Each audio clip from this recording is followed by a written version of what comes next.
Bonjour fidèles téléspectateurs des CAB TV, vous avez choisi CAB TV pour vous informer et vous avez bel et bien raison. Bienvenue pour suivre cette édition hebdomadaire du journal vous proposée par votre télévision. Tout d'abord, les titres.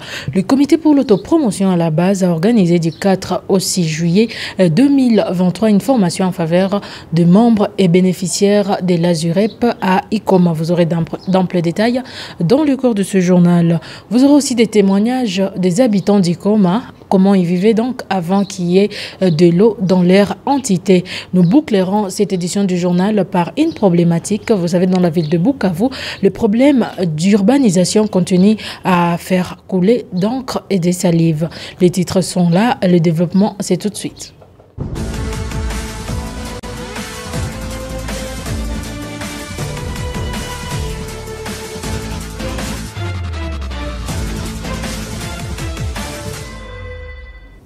Encore une fois, bienvenue. Le comité pour l'autopromotion à la base a organisé du 4 au 6 juillet 2023 une formation à l'intention des membres et bénéficiaires de l'addiction d'ICOMA, une addiction qui a été financée par ACID et Albiar. Il était donc question d'outiller ces membres de l'Azurep d'ICOMA sur la gestion de l'eau afin de pérenniser leurs ouvrages. Reportage signé Janvier Safari.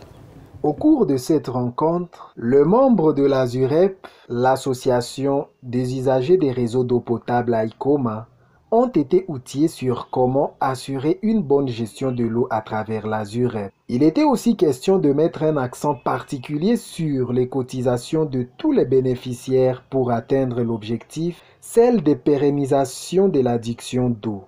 Les membres de l'Azurep, quant à eux, ont bien compris la pertinence de ces notions de gestion et comptent les mettre en pratique. Ici, il est question maintenant de remercier beaucoup le cadre qui a déployé toute son équipe pour la formation que nous avions acquise aujourd'hui. Et cette formation nous a montré comment nous devons gérer maintenant notre réseau du niveau du captage jusqu'à au dernier robinet de terminus. Toutes les instructions que nous avions eues, nous disons merci à CAB et nous disons merci aussi à toute son équipe technique et nous disons merci à tous les participants parce que ni t'étais tous ceci, nous ne saurions pas comment nous devrions gérer cette addiction. Nous sommes vraiment reconnaissants de la formation du comité pour l'autopromotion à la base qui nous a permis d'éradiquer de nos pensées la consommation gratuite de l'eau de l'addiction à l'instar de l'eau de la source. Maintenant, nous sortons de cette formation tout en sachant que pour pérenniser notre addiction, l'eau doit être payée et cet argent doit être géré en toute transparence par les comités de gestion afin de subvenir aux différentes pannes ainsi que la prise en charge des fontainiers chargés de la réparation. Notons qu'il y a plusieurs années, ICOMA n'avait pas de l'eau et cela avait un impact négatif sur la vie socio-économique et sanitaire des habitants de la place. C'est donc avec un sentiment de joie que les habitants d'ICOMA ont accueilli cette addiction d'eau et ils demandent par ailleurs au comité pour l'autopromotion à la base d'étendre cette addiction sur toute l'étendue de leur groupement.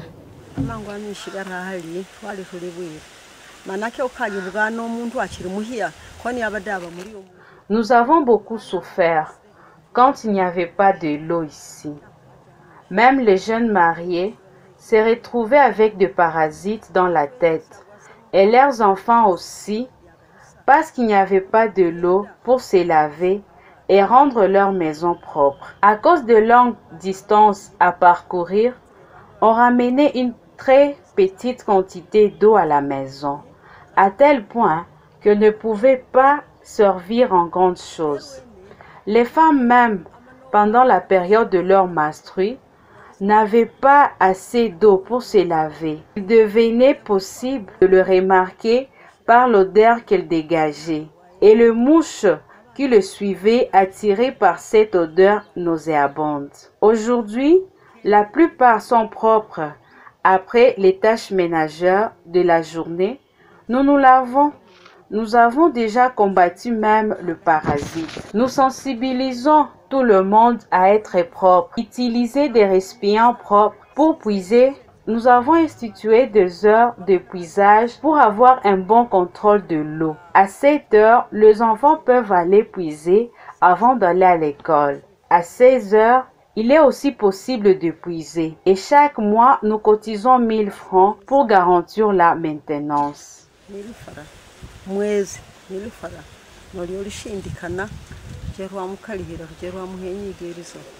Allons à Nyangezi à présent. Le comité pour l'autopromotion à la base ne fléchit pas. Les sensibilisations continuent et produisent des résultats escomptés.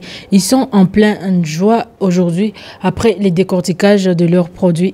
Ce sont les riziculteurs de Nyangezi qui remercient le comité pour l'autopromotion à la base pour l'accompagnement dont ils ont bénéficié au cours de la saison culturelle. Ce reportage est signé Germaine Sekou. La joie est au rendez-vous ici à Nyangezi. La tâche était pénible, mais elle a fini par payer. Les riziculteurs passent à la phase de la récolte, séchage et décortiquage de leurs produits. Ils pratiquent cette culture au marais Kadere et Kanyantende. Aujourd'hui, ils sont heureux de pouvoir vendre enfin leur riz et consommer les restes en famille. Pour les riziculteurs, tout agriculteur avisé devrait s'élancer dans une filière rentable pour ne pas demeurer dans la misère conséquence d'une agriculture de subsistance. Et cela est une réalité rendue possible grâce à la culture du riz.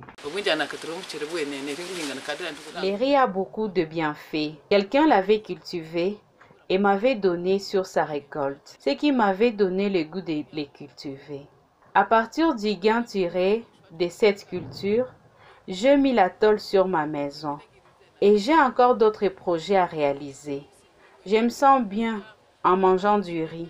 Auparavant, on achetait un verre de riz, mais actuellement, on consomme en quantité voulue. J'aime le riz et je ne peux abandonner cette culture.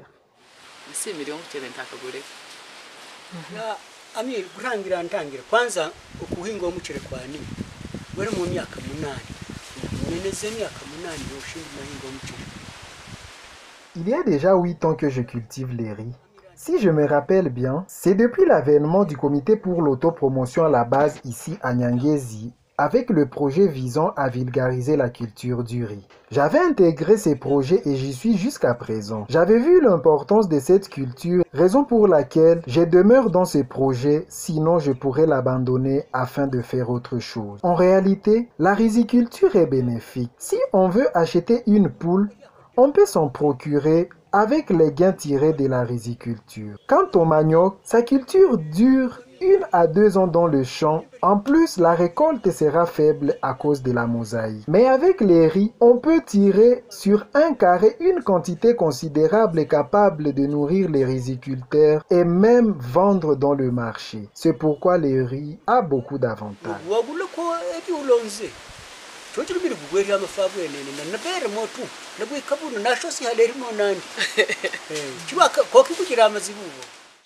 Et pour finir, fidèles téléspectateurs, nous allons en Panzi, c'est dans la commune d'Ibanda, en ville de Bukavu. Ce sera guère de le déplorer.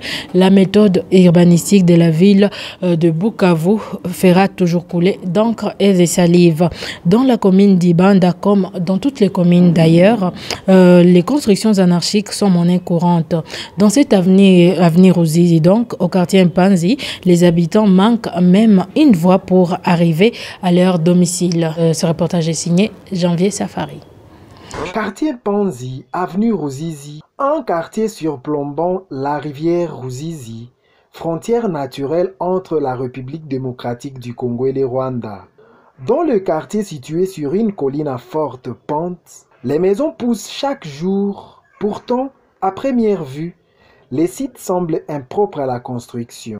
Les préalables ne sont pas ici réunis pour une vie paisible. Le quartier manque de l'eau et souvent de l'électricité. Les parcelles sont vendues sans tenir compte des conditions urbanistiques. Par conséquent, les constructions ne respectent aucune norme aussi. Ces habitants que nous avons rencontrés nous racontent comment ils vivent ici au vu de toutes ces péripéties. depuis 2010 que j'habite dans cette avenue. Nous avons beaucoup de difficultés, ici parmi lesquelles les manques de chemin. Nous avions autrefois le problème de l'eau, d'électricité, mais Dieu nous a aidés. Nous avons déjà de l'eau ici à côté. Les courants, nous en avons également. Les problèmes de mer, c'est lui du manque de chemin. Je suis une veuve, mère des enfants. Je vends le bijou à Kadutu pour faire vivre ma famille.